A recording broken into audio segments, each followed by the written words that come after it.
திருநறையூர்னு உடனே உங்களுக்கு ஞாபகம் வர்றது எது? கல் கருடன். இந்த கருடன் எதனால இப்படி இருக்காரு? கருடன் வாகனமா வெளியில இருப்பார். ஆனா இங்க கருடனுக்கு தனி ஆராதனம், பெருமாளுக்கு தனி ஆராதனம். கருடனை சிற்பி பண்ணார். ரொம்ப அழகா வாழ்ந்துட்டார் அந்த கருடன். நிஜமாவே அவர் பறக்கிறதுக்கு ஆரம்பிச்சுட்டார். இவர் பறந்து போயிட்டாருன்னா அப்புறம் எப்படி பண்றதுன்னு தன்னுடைய ஒளியால, தட்டிட்டு இருந்த ஒளியால தட்டி அப்படியே அவர் கீழே நிறுத்தினார். அன்னில இருந்து பெருமாளுக்கு வாகனமாவே இருக்கார். வருஷத்துக்கு 2 தடவை இங்க கருடோத்சவம் நடக்கிறது. கருட சேவை தான் ரொம்ப முக்கியமான சேவை. கல்லால் ஆக்கப்பட்ட கருடம். எங்கேயுமே வாகனத்தை கல்லால பார்க்க முடியாது.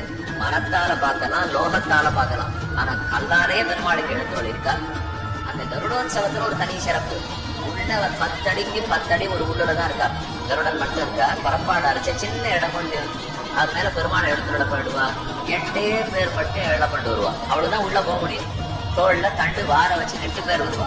ஆனா முதல் மாடம் தாண்டின உடனே 16 பேர் ஆயிடுவா. அடுத்த மாடம் தாண்டின உடனே 32 பேர் ஆயிடுவா.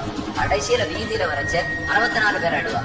திரும்ப உள்ள போறச்சே 64 பேர் தூக்கிட்டு போன பெருமாள் 32 பேர் ஆயிடுவா.